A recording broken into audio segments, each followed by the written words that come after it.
Lebron James made a big loud block on Alperen Sengun in the clutch to seal their victory against the Houston Rockets in final seconds in the fourth quarter, while the LA Lakers fans are shouting and screaming for Lebron James, and they love it so much.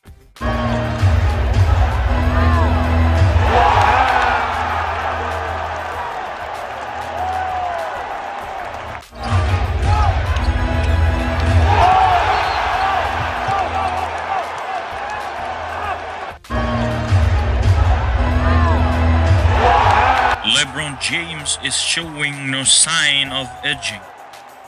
Lebron James helped the LA Lakers to defeat the number 2 seed in the West, the Houston Rockets. He made 16 points, 8 rebounds, and 4 assists